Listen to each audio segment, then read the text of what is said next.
Hello, everyone. Welcome again to the Town Hall. I am Jeff Outlaw, the CXO here at YOM, and I'm flying solo today. Andy is out at Token 2049 with YORX, so they are in Dubai enjoying themselves and meeting a lot of folks. I'm going to walk through. We're going to eventually, in a few minutes, bring up our guest from Grand Gangsta City. I've never had the chance to do this before, but I'm very happy to do it. Ismail was able to send me over some of the footage from the game. I put that behind the timer. You get to enjoy not just Grand Gangster City, but also their Zombie Wave additional game that they're working on, part of Grand Gangster City. And he's going to explain both how these work together in a few minutes. But first, let me introduce YOM to people who are new to YOM. There's been a request to actually spend. I usually go through this very quickly. But I've been asked to slow that part down. We've had, since we're now streaming these town halls, not just on our YouTube and our Twitter, but also to our LinkedIn, and that's brought in a lot of new interest, which is great because again, I have a lot of the gaming community takes place inside of LinkedIn. So let me go through really quickly again one more time what YOM is and why this makes a difference. So YOM is a decentralized cloud gaming network, and the decentralized portion is a piece that's important. Now, cloud gaming has got a lot of promise, and it has for many years now, but there's been some stops and starts, Google Stadia being the most famous. Cloud gaming is the idea that you, instead of requiring the end user to have the heavy equipment, the big PC or the console to play these high-end AAA quality games, you instead play the game streamed off the cloud. And that's got great promise, right? This means that the gaming studios can now market their games to a much wider audience. People who have a low-end laptop or even mobile phones is what we're able to supply. But the centralized server model, which is what we've been working on, every cloud service has up to this point. Again, we are the only decentralized, truly decentralized cloud gaming network. So the centralized system, basically what it entails is that you take a big building, like a big Amazon server, or you build it one yourself, and you put a lot of machines in that room, and then you stream the pixel stream from that big building. Of course, what this requires is a massive building being built, which has got environmental damages and heavy costs. And then the services, they pass those costs on to the game developers, and sometimes they can be so exorbitant that it just doesn't make sense to use a cloud system. Furthermore, beyond the cost, which is, I should mention, the cost is rising now as AI is requiring those same GPU cycles from those same central buildings. That's driving the cost up because there's even more demand than ever for the GPU cycles from these central servers. And then finally, if the end user is too far away from that building, it turns out that the enterprise hardware being used in these servers is just not as efficient as a home gaming rig, and I'll get to that in a second. But if the end user is too far away from that central server, the signal can't travel that far. That you introduce lag, which is of course a killer for centralized gaming. The last bit also being the ability to scale. They can have enough machines for general use, but then on a Friday night, I know that some of these new systems are coming up with this problem. On a Friday night, they get a surge of users and they can't get enough machines up and spinning up and ready, so people are waiting like 2 hours to play their game. And if they bought more machines and put them into the building, that's great for Friday night, but then come Tuesday morning, those machines are sitting idle and it's wasted funds. So the ability to scale up and down again is very restricted when you have a central server. So what does decentralized mean? Well, decentralized means what we do is we enable people who have a gaming rig at home to allow us to they put their gaming rig on our network, and then when they're not using it, and then we stream the games from that end user's, from that GPU provider's home system to the end user. So someone who's hitting the website to play the game is being paired up with a computer close by to them. And then we pay those people income for letting us use their computer when they're not using it. So passive income wise, it's very powerful. There's you can make a substantial income just from having a home gaming system hooked up to the internet and sitting idle, just streaming games from our network for people to play. So in this way, this is what the DePIN narrative really is about. The decentralized infrastructure narrative is really about putting the ability for people to make money into the hands of people who own the equipment, and this means getting revenue into local economies. It's a lot less environmentally damaging. We can scale up and down because, again, if a gaming rig isn't being used, then it's sitting waiting for a game to to be called upon it, from an end user, but we're not paying the cost of keeping that machine up and running. That's actually, it's sitting idle, so it's not actually being run. So again, scaling wise, and the signal can come much more locally. If I'm in Atlanta, or if I'm here where I am in South Carolina and I want to play a game, I find the rig it's somewhere in Atlanta, which is about 2 hours drive away, but our range is pretty wide. It's about 2,000 kilometers. We've tested, and we've got a pretty good signal out that far.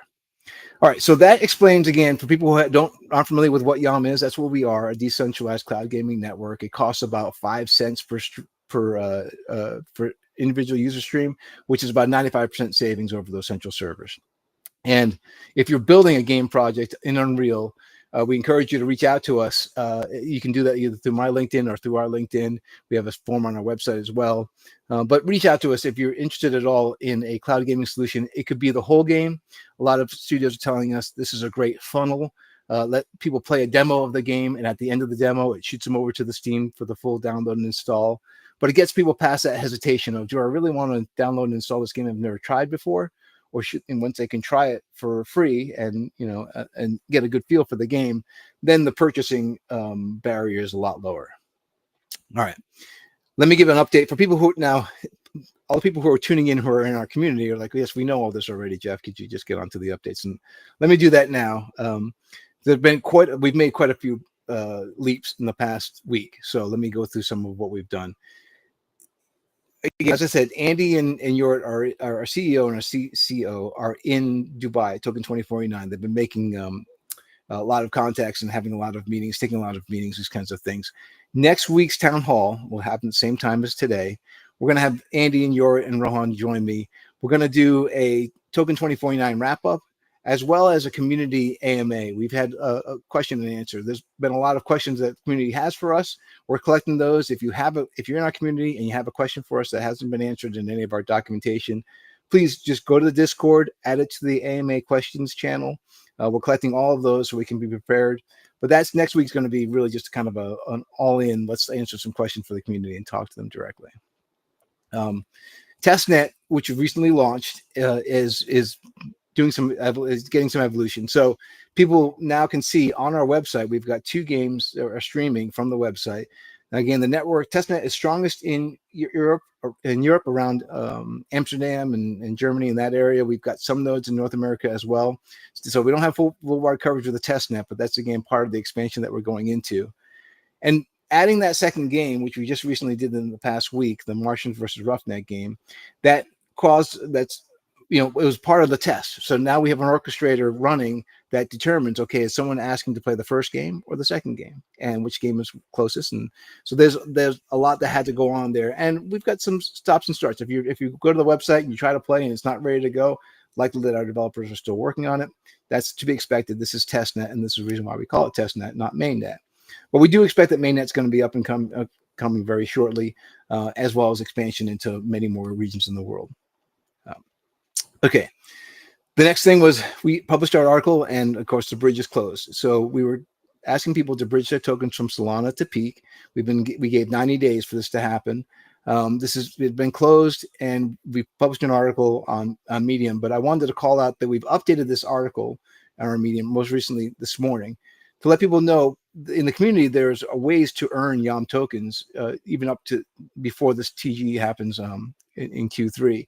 And people are like, well, how do I get these tokens? So what we're saying is any community tokens that you earn during this phase before TGE, we're banking them for you, but they're going to be 100% unlocked on the day of TGE. So you'll have instant access to these tokens.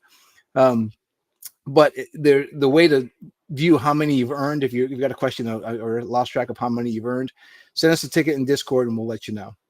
So that's what's happening for people who are earning tokens. And again, this is outlined in that most recent, now second most recent Medium article, because I'm about to publish another Medium article to let you know this last piece of information about the updates.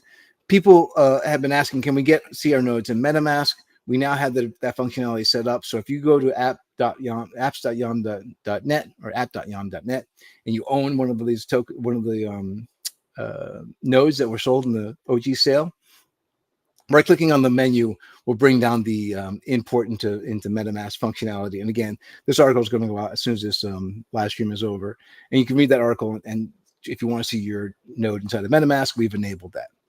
I think that's all I had to update for the community.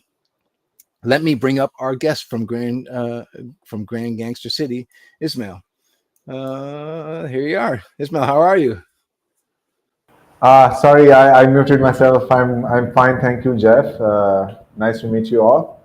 So pretty Nice to much meet excited to be here. you. The Yeah. footage you sent was amazing. Loved Yeah. seeing it. I love the idea of putting it out there for everyone. And I'll go back and I can play some more of it too when we get to that point because I got Yeah. questions I'm going to ask. Exactly. Uh, So just to give clarity to your community, they might be thinking, when you said Grand Gangsta City, some gangster showing up. So we are not gangsters. We're just creating a fun game, and yeah. So the footage, yeah, obviously I wanted to share like what we're building. So just so the community knows that we are not just talking and talking, we are actually working. So, and definitely, great things coming out soon from our end, and the community is going to love it. So, yeah, if you yeah. want to play it again, you can. I Well, think that's let's going to walk take a. through walk through your bio real quick so people know who it is that we're speaking with because I've got this. You gave us this impressive write up, right? Mhm. So, Ismail, you're a seasoned marketing and partnership executive with over 10 years of experience across Web2 and Web3. Deeply rooted in the NFT and crypto space, you are currently the chief ecosystem growth manager at Grand Gangster City. And it means you lead marketing, content, partnerships, and driving Yeah, the in-game NFT strategy and community yeah, expansion. Right? yeah. That's a so just to ask you really quickly first, how did you Mhm. find Grand Gangster City? How did you find gaming as an industry, and how'd you get started? I guess. Okay, so let me just give you a little background of about myself. So I was not in Web3 till 2021. So before that, I was just working in Web2. But always love marketing and creating content and everything and working on partnerships and everything. And as for the gaming, gaming is something which I'm playing like since like my childhood. I used to have this console like Sega, I used to play Super Mario and all the other games. Then there was this era like when I first got my PC, like my father bought me a PC and I was like so happy. And I used to play the GTA like Vice City continuously like day and night. I used to play. I was crazy. The idea of the freedom of roaming around a whole city, doing what you want to do, it at least it simply mesmerized me, and that is the reason why I jumped into like the gaming as a profession, because I feel like there's a lot more that we can do. Obviously we have like some big studios like Rockstar and Ubisoft coming up with grand games like GTA or like Assassin's Creed. But when it comes to Web3, I felt like there is like a lot more potential where we can actually launch a game which is at par with these Web2 games. So that's the reason I joined when this offer came up from Grand Gangsta City. So I was like, this is something I wanted to do, and that's why I jumped onto the team. And yeah, so far things have been going good. And as you can see from the progress of the footage, we have been building really great game, and soon we will be releasing our MVP. Yeah, Nice, nice. All right, so the I mean, I think you and I spoke just before we went live, and I told you I've been making games for 25 years. yeah, The last console game I worked on was an open world game, and I got to tell you, it is probably one of the hardest genres to actually create because you're really trying to fill an entire world with enough interactions to keep people interested. So I exactly. commend you guys for chasing after this, and I love the idea of a gangster themed world. So going back into I guess the that would be the 20s, I guess the 1920s here in the states, it would have been the gangster period. But I love Yeah, seeing the vintage cars and the vintage clothing and exactly. everything. It looks really really neat. So yeah, looking forward to getting my hands on the game. But I did kind of uh, you did a switch up on me, and the zombies came around, Yeah. and you want to talk a little bit about what that zombie uh, portion of the trailer was? Yeah, exactly. So, as I mentioned earlier, like we are building this massive open world game, and this open world game is one-to-one to San Francisco. Like this game is set up in 1960s era. So we are Okay. building like one-to-one of exactly how the San Francisco's used to look like in 1960s. There might be some differences, but we will have like many of the landmarks. So being a builder yourself, you understand like it takes like a lot of effort and game, time and everything. That is the reason we came up with, the team came up with an idea that while we are building, let's make something which is fun yet casual for the community, which they can actually play and enjoy and have fun with. So we came up with this idea of having a zombie mod, like it's like a game within our game. It's called zombie mode. So basically, you play this game, and you actually have to, fight off with, different zombies. There will be waves of it. It's pretty much inspired by, Left 4 Dead. If you have played that game, there's going Oh to yeah. be like waves of zombies coming to your way, and you will have to, fight with these zombies. So that is something which will be released soon from Grand Gangsta City, and it is not similar. It's not the actual game. It's not like that when you're playing the Grand Gangster City and all of a sudden this streets are swarmed by zombies. It's a different thing, but yeah, it's part of the same universe. It's like a very fun casual game which you can play with your friends and family. So we will have like multiplayer game, co-op version as well. So where you can invite your friends and together you can fight with zombies, test out the guns, and we will have like very cool guns. We will have flamethrower, we'll have chainsaw in future as well. So you can just do all the violence that you want to do in the game and kill all those zombies. Yeah. See, I contend if you put together, and maybe someday you'll get there. You put that together. You put the gangster theme and the zombie theme into one world, so that at night or just a certain event happens and the zombies are coming around through the streets of San Francisco. I think that'll be awesome. But again, I understand that the development cycles for these kinds of things can it'll take some time to get. Yeah, Jeff, you never know. We might have this on cards as well. So this is a surprise we might be keeping for the community. So Okay, you never know. In future, we release a patch, and all of a sudden, oh, there's an outbreak in the city. Come on, guys, get your gear. Yeah. nice, nice. All right, so I know that recently you guys did an NFT sale, and that was just recently happened, right? Tell me a little bit more about that. Like, what were you selling as NFTs, and how are they used in the game? Like, what's the connection there? So just yesterday we had our first Genesis collection of NFTs, and these NFTs are called Grand Gangsta IDs. So actually, the idea of NFTs was mine. So I wanted to do something for the community, and it is very much focused on the community. I just never wanted to do something which is like very much hype based. So as it is like normal in the NFT space, like most of these collection come, they're super hype. People just mint it and then they flip it and they're out. While in our case, our NFTs are very much utility focused. That's why we kept it free. We didn't charge any money. We Uh, just gave it out to our community. So it was free and it was on Say Network. So since we are building on Say Network, and we launched our NFTs on Say Network.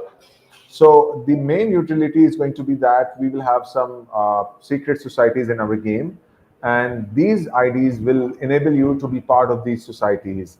And these societies will have different utilities. For example, you will be able to play the game way before like rest of the people can. So it's going to be work as an early access pass.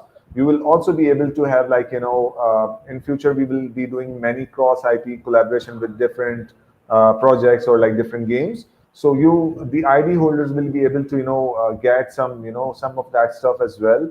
And apart from that, we will be giving them a reward as a reward, our like airdrop of our upcoming token.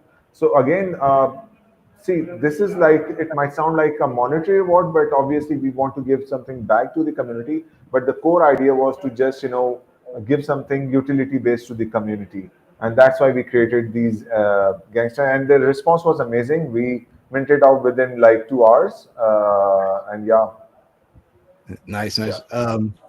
All right, so the someone else had asked too when I announced that we're having Grand Gangster City. They had this question, and I thought it's a decent question because again I've seen this before, and I think that it's going to be. So I think what I put in the notes is I have a rant about this, and I just kind of want to make sure that I put it past you. Um, Balancing an economy inside of a game is difficult enough when it's internal to the game itself. But when you allow value to go in and out of the game by having digital assets that can be sold on the open market, you really have to the balancing of. So I'll say it this way: if I've designed a system for players, and it takes them 4 hours to generate two gold pieces that they are in-game currency, and it's like, oh, 4 hours for two gold pieces, that's pretty good, because there's no way to translate whether those gold pieces have any kind of value outside. But if I allow those gold pieces, those two gold pieces, to be sold in the open market and they sell for 25 cents, then the player's thinking, I just spent 4 hours to earn 25 cents. And it's a quick way to get them discouraged about, why did I spend all that time if my reward in the real world is so low? Like, when you can, basically the thesis is, when you can translate quickly from in-game value to real world value, it's very easy to be destructive to the motivations of the players.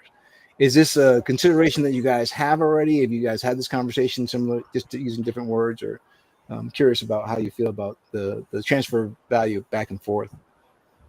Yeah, so that's a great question. So I would say, balancing the real value in Web3 game economy. So it's not about just creating the in-game economy. It's about, balancing it and providing enough value to the players that they don't get, disappointed with the grind, as you mentioned. So most of the games in Web3 right now, they focus on, extracting value from their game rather than providing value.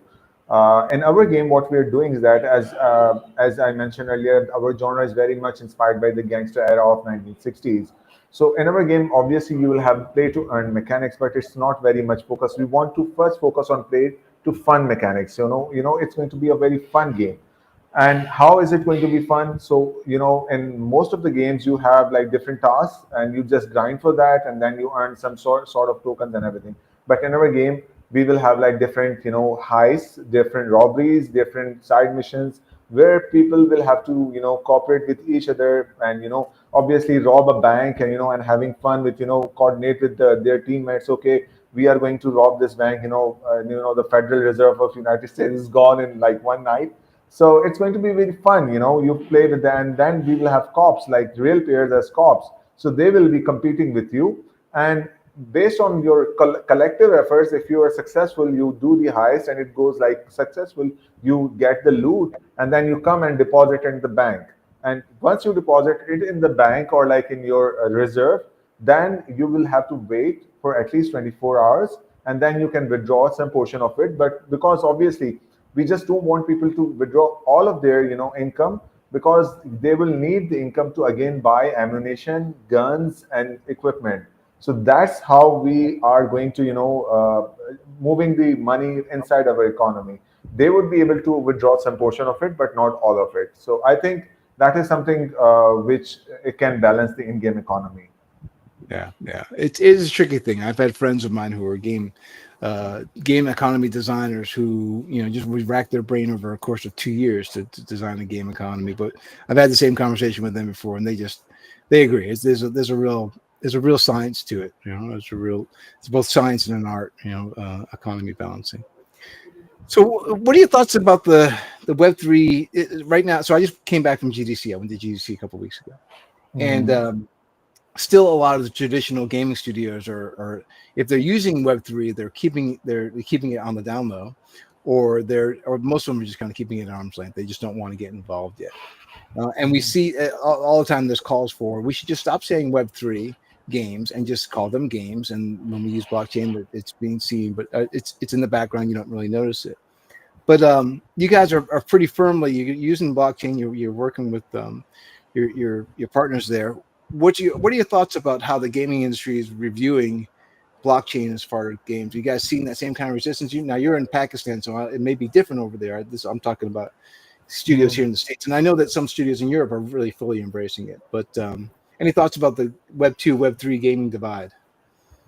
Okay, so my take on it is that basically, we have got the perception of Web3 like, of the gold rush of like play to earn. So there was this perception of Web3 gaming that okay, in Web3 you play the game to earn some money, or like it's like monetary.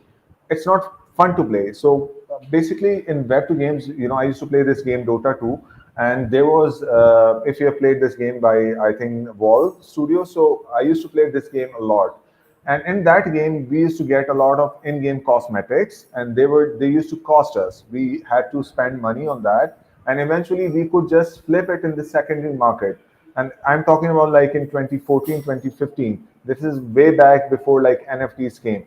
So again, I would say, back then there were still NFTs, but people didn't know about that.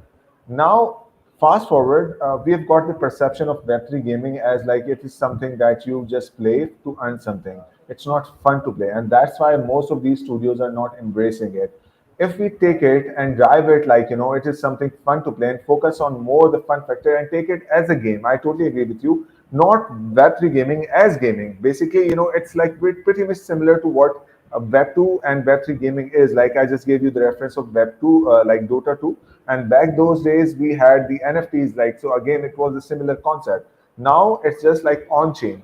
So if we keep it like this way, that okay, it's like pretty much similar to Web2 game. It's fun to play. You can have like a lot of fun playing this game.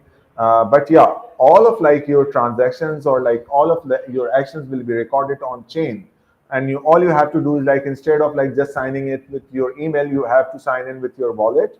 And then I think we can keep the essence of Web2 games, and I think we can just transit into Web3 games, keeping the fun factors of Web2 games, and keeping the on-chain transaction thing of like Web2 game. We can merge it together, play beautifully, and create something fun, which actually the gamers like. Because gamers, when it comes to telling them, okay, so no one actually, I'll have to just rephrase it. Gaming, what is gaming? Why do we play the game? I used to play game a lot. So I play the game just to relax or have good time. So if I take it as a job that okay, I have to grind every day for hours to make money, I would not do this, because I would be get exhausted. So let's keep it like a game which is fun to play. While you're playing the game, you're also getting rewarded in any case. So this is how we have to pitch it to the community, to the players, so that they adopt it and they embrace it, I would say. Yeah. So a game that's fun. That's really just the it just seems so basic, but it's so true. And you're right. There have been too many of the games that were just about grinding for cash. I think that like you said, the earlier Web3 games that made some people some money quick. Um, it tainted the whole. It made the whole thing look like that's all that these games are, as a way to make money. And some of the game studios or some game projects went out after that as the sole goal, and not the hey, have fun playing a game, which is of course the opposite Exactly. of the reason why anybody plays. Um, so we should talk about the cloud game system. So now what YOM does and what we're offering, but the whole idea of going to a cloud to either have your whole game there or to support marketing efforts and having part of the game there. What are your thoughts at GGC about cloud gaming, and how does it fit into your structure? So I would say it's like truly a blessing for like games like us to have like some cloud servicing, which you guys are providing. So basically, my take on it is that cloud gaming has made our life easier to in terms of like getting mass adoption of our games or like any other game. So for example, like back in those days when I used to play, if I had to play the latest version of the game, or the very AAA games, I had to buy a PC, like a gaming rig, which was like very expensive for me. Like back then I was a student, I didn't have a lot of funds. So now, like with the emergence of like cloud-based, solution like YOM, I think these barriers has been removed, and I really like the idea of like you can just open your mobile phone or your just laptop and just connect to the cloud servicing and play the game, like the AAA game, which your laptop doesn't even support in terms of like all the specs and everything. And you can play that, for just, having a good internet connection. And this is really good when it comes to like third world countries like our country. I would say, the regions like, for example, the South Asia, the Southeast Asia, where like there's a lot of consolidation of the gamers. Like, I think it's really good for them to, utilize the service and play the game which they like, for which they don't have resources to purchase like very high end equipment and everything. So I think we would be definitely, getting on something like YOM. But again, we will have to, first develop the game. And I think as soon as we have our demo out, we would definitely be going for like cloud-based services. Okay. So you want to talk about your schedule and what it looks like? How soon? I don't know how much you're able to say, or might not even know yet. But what's next? I guess for Grand Gangster City, what's the next milestones for you? So first of all, like our main focus is to release our MVP, our demo version of the main game, but that's going to take some time. Obviously, creating a game of this magnitude and this scale, you need to allocate a lot of resources. And just as I mentioned earlier, like just recently we partnered with Say Network. So we're building exclusively on Say, and they have been supportive, like very supportive. They gave us like development grant as well. So we are doing it like we have not raised any money from any VC till now. So we are working on the funding to like whatever is available to us, and we are looking to release our MVP by the end of June, which is going to be next year or early July. Apart from that, as I earlier mentioned, we are also creating two other games, which is like one is the fun casual team deathmatch, which is like very much focused on zombies mode. And apart from that, we are also building a mobile version of a GGC game. So that is going to be like top-down version of GGC where you actually play, and it's like the unlimited. It's a road, and you fight with zombies, different waves of it. You get different perks, new guns, and everything as you move. Excuse me. So yeah, that is like update on timelines, and I think we would be good. And the reason why we actually launched the NFT collection was again we wanted to give the early access to the NFT holders to the ever MVP. Yeah, I like that. I like the idea of just dropping it to them, the community, and give them early access. It's a really easy way for you to get testers, because open world games, I got to tell you again, the building the game is hard. Testing it's even harder because there's 1,000 ways you can break, interactions and things like that. So you get testers coming on board, which by the way is another a good reason to have a cloud system set up, right? Because then you can invite people to a test event, and it's just as you can get thousands of people all playing one test event, and then instead of having to have a QA team work for 3 weeks to play the whole game, you can get all the game tested by all these different players, in a single night, which is another it's cost savings. Yeah, Exactly. anything I didn't touch on that you think we should touch on, or we can just leave it there. Yeah, I think we are good. I think we cover most of the things, like from Web2 gaming to Web3 gaming to the economy to the cloud gaming services.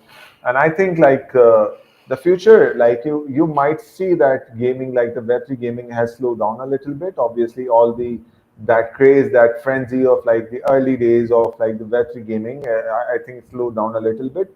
But the future looks bright, for me, because being in the space and being in the Web3 gaming space, I see good future. All we have to just focus on creating games more fun rather than just uh, kind of online casinos or just the grinding machine for gamers. Because gamers, they love to play games where they can have fun, where they can have competitive edge over others, where they can compete with like other players. So with my personal experience, I was never a good player, but yeah, I used to like have fun. We used to get five of us, like our friends. We used to get our systems online every night, and we used to play one or two games just to have fun.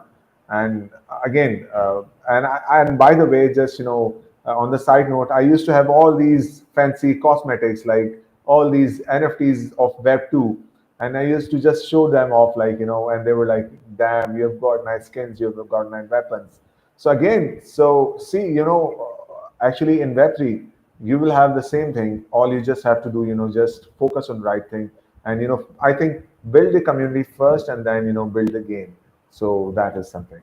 Yeah. Yeah, it sounds like I think my play experience is similar to yours. I was a modest player, and Yeah. modest players generally we get shagged pretty quick by the guys who are just experts at it. I had a buddy of mine who used to consistently, we played Half Life a lot, and he would just consistently take me out, 8 out of 10 times, and he just had the win, and that was nothing you can do about it. He was just very good at But, it. But I still enjoyed playing the but game. You don't have to win to play it to was enjoy it. fun, but still it was fun, right? You didn't Yeah. feel exhausted after playing, even getting, smacked by this guy. It was still fun. Yeah, yeah. mostly fun because he was a really good smack talker too. That was always entertaining. Yeah. Yeah. So, real quick, I've got some questions from my community, and please feel free to add more questions if you're in our community. If you listen to the stream, we'll take some questions either for YOM or for Grand Gangster City. Agent Panda asks, "Are there ways to earn YOM tokens before TGE?" And it's not about the nodes earning because those nodes that were sold, that we still have to wait till after TGE for those to be earning. But yeah, we do have community rewards for things like social contests and those kinds of things that will be paid out in YOM tokens. So that's the kind of thing when I talk about banking those YOM tokens that are earned that are 100% unlocked at TGE. Those are tokens that are earned for community events and things that our mods host. But if there are any other questions, you can drop them. I'm going to get ready to wrap. Ismail, we really do have to get on a call offline and talk about how can we get the zombie game up onto our network and what we can do with the full game when the time comes. But it's been great Yeah. having you on. Great meeting you. Again, I think our projects have known each other for a long time now at the CEO level. You and I haven't met Yeah. before today, but it's good that we're Yeah. getting that syncing Yeah, happening. it is really nice to like finally have like talk with you in person. Like it's really nice. So in Web3, like it's rare that we get to talk like with docs personalities like yours and like mine. Yeah. So I think it might be the first time my community has seen my face. So yeah, it's really good to be docs, and I think we should have like more events like this. And you guys are doing really good job to inviting different projects and getting to know their views, and that is something which is like educating the wider community. So I think this is really good thing that you guys are doing. Yeah, thanks. We Yeah. like doing it. And again, I end up learning as much as anybody else in these town halls. I get Yeah. different insights and things like that too. So it's been useful for me as well. 25 years Yeah. doing it, I'm still learning, but that's expected. Exactly. Exactly. All right. Well, thanks everybody for tuning in. Again, if I keep on forgetting to do this, if you haven't yet subscribed to our YouTube channel, please do that. Please go ahead and share this video out to all your friends. The deal is if you put a comment into the YouTube video, and not just like the video, but also put a comment into the thread, that helps the algorithm out as well. Actually, if you comment twice, even better. We'll try to respond to your comments so we get a conversation going. Conversations inside of the YouTube channel also help raise it up in the algorithm for people to find. And then oh yeah, share it to all your gamer groups. If you've got friends in your gaming community that you want to see, you think they should see what Grand Gangsta City is building, send it to them. I didn't actually pull up the videos besides what was in the besides what was in the timer. You want me to walk through or set in the timers? It does a pretty good job of showing off all the videos that we saw. I think we can just quickly go through it. I can just explain a few things if you want. Yeah, let me do that. Let me bring up the. Sorry, guys, that was a false ending, like kind of like the song "November Rain." You thought the song was over, but it's not really over. Let me go ahead. Pull this up. But we will be just leaving you guys with peace soon. Right. Just bear us for a couple of more minutes. All right. So So as you as can you see, can see, like like uh, this is this is how the how the city would city look would look like. like. And you said this is San Francisco in the 1960s, yeah? Yeah, and it's a It's very very early early version. version. We We are are constantly constantly improving. improving. I think when I think San Francisco, because Welcome. that's where GDC was this year. Resisting. I think Stop of the hill. resisting. Put the weapon down. Stop resisting. So this blue car, this is like our main car. So we built it from scratch. That's a fastback, isn't it? Mustang fastback, isn't it? Yeah, must have fun. Yeah, beautiful car. So I this is love the the Golden bridge. Bay Bridge. Yeah, Yeah, and I know the and video ends in like a just about going over the cliff, but you can see the Golden Gate Bridge off in the distance. exactly.